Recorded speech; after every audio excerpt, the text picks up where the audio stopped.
अध्यक्ष महोदय, खरं तर राज्यात आपण पाहिलं तर सगळीकडे जातीचं धर्माचं वातावरण आहे अध्यक्ष महोदय। एका इकडे धर्माच्या नावावर पेटवल्या जातं तर दुसऱ्या इकडे जातीच्या नावावर मारल्या सुद्धा जातं अध्यक्ष महोदय। एकंदरीत जर आपण पाहिलं अध्यक्ष महोदय तर आपण कुठल्या बाजूने जावं, कुठल्या विचारानं हा महाराष्ट्र चालला असा मोठा चिंतेचा विचार आहे, प्रश्न पडला अध्यक्ष महोदय। गोविंद पानसरेंची हत्या ही मनुष्यवध नाही अध्यक्ष महोदय, दोन विचारातला संघर्ष आहे का हेही तपासलं पाहिजे अध्यक्ष महोदय। आपण पाहिलं का दोन विचाराचा संघर्ष होत असेल त्याच्यातून जर अविचार इथं निर्माण झाला असेल तर त्याची खऱ्या अर्थानं तपासणी होणं गरजेचं आहे। आखरी विचार अलग अलग असू शकतं अध्यक्ष महोदय, पण त्याच्यातून हत्या होणं ही काही चांगली बाब नाही अध्यक्ष महोदय। आणि म्हणून आम्ही पाहतोय का एका इकडे आता वातावरण जर पाहिलं तर लव जिहादच्या नावानं आम्ही पाहतोय का महाराष्ट्र होरपळून निघतंय। दोन्हीकडे सांगितलं जातं का लव जिहादच्या नावानं हिंदूंच्या मुली कुठेतरी परकीय मुस्लिम धर्मांच्याकडे कुठेतरी जाणीवपूर्वक नेलं जातं, अशा प्रकारचं वातावरण असतं। दोन्हीकडे भय निर्माण झालेला आहे। एका इकडे चांगला मुसलमान सुद्धा मरता आहे आणि चांगला हिंदू सुद्धा मरता आहे, म्हणून राज्याची जबाबदारी आहे का हे लव जिहाद का आहे समिती निर्माण करा। अफवा आहे, वस्तुस्थिती आहे, आणि वस्तुस्थिती असेल तर धारेच्या टोकावर घ्या।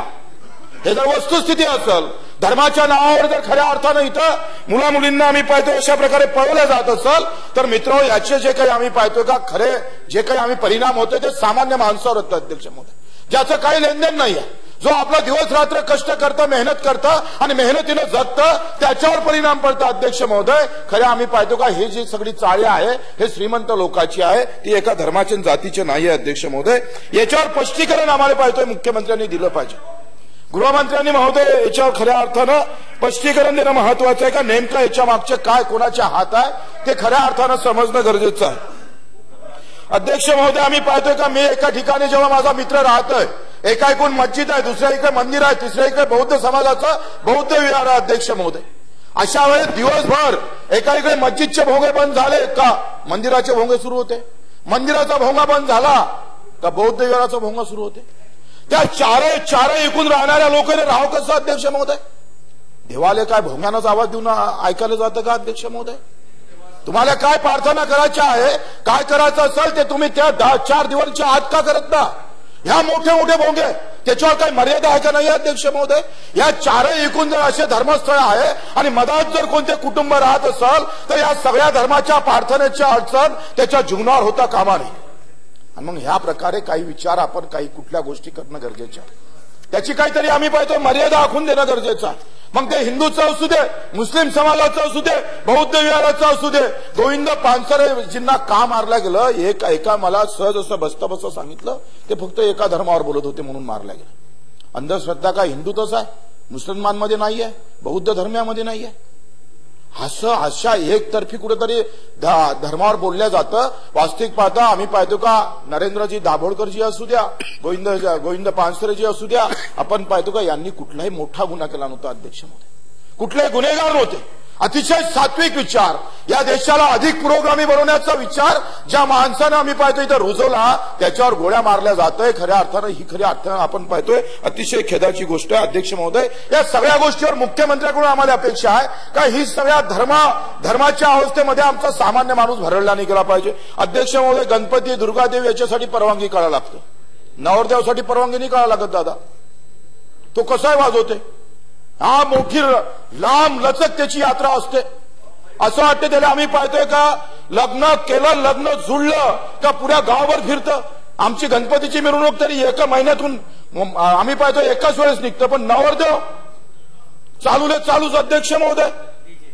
मग काय केलं नवरदेव म्हणजे लग्न जुळलं काय तीर मारले का, पाकिस्तानातून जिंकून आला पुऱ्या गावातून फिरायचं, सगळ्यांना अडचण निर्माण करायची अध्यक्ष महोदय। इतकं विचित्र दिसतं अध्यक्ष महोदय, 30 किलोचा नवरदेव 200 किलोच्या घोड्यावर जेव्हा बसतं अध्यक्ष महोदय तेव्हा वानर दिसतं, माकड दिसतं ते अध्यक्ष महोदय। याच्यावर